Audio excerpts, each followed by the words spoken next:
ग्वालियर में बाबा साहेब का अपमान करने वाले वकील अनिल मिश्रा की अब हालत ऐसी हो गई है कि घर से निकलना भी मुश्किल हो गया है। भीम आर्मी के चीफ चंद्रशेखर आजाद के एक इशारे ने पूरे माहौल को बदल दिया है। जैसे ही आजाद ने ये ऐलान किया कि अंबेडकर का अपमान करने वालों को छोड़ा नहीं जाएगा, वैसे ही भीम आर्मी के कार्यकर्ता सड़कों पर उतर आए। 15 अक्टूबर को 1 लाख जूतों की माला पहनाने की तैयारी ने अनिल मिश्रा की नींदें उड़ा दी हैं। जो वकील कल तक कैमरे के सामने मुस्कुराते हुए अंबेडकर को अंग्रेजों का दलाल बता रहे थे, आज वही चारों तरफ सुरक्षा ढूंढ रहे हैं। भीम आर्मी का तेवर साफ है, अगर कानून नहीं सिखाएगा तो समाज सिखाएगा। और अब मिश्रा पर नई एफआईआर दर्ज हो चुकी है और सोशल मीडिया से लेकर ग्वालियर कोर्ट तक माहौल गर्म है।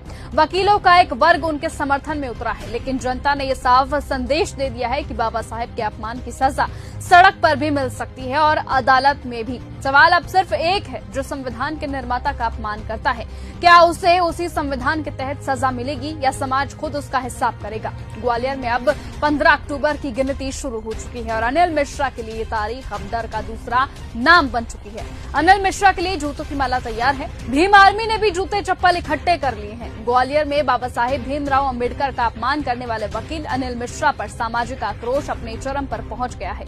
भीम आर्मी की ओर से 15 अक्टूबर को एक सार्वजनिक विरोध प्रदर्शन का ऐलान किया गया है, जिसमें उनके घर पर जूतों की माला पहनाने की प्रतीकात्मक तैयारी की जा रही है। चंद्रशेखर आजाद के स्पष्ट संकेत के बाद माहौल पूरी तरह से तनावपूर्ण हो गया है। संगठन ये कह रहा है कि अगर संस्थान और कानून सही मायने में कार्यवाही नहीं करेगा तो समाज अपना ही परिचय देगा। और वही पुलिस ने भी नई एफआईआर दर्ज करके इस मामले को कानूनी रास्ते पर आगे बढ़ा दिया है।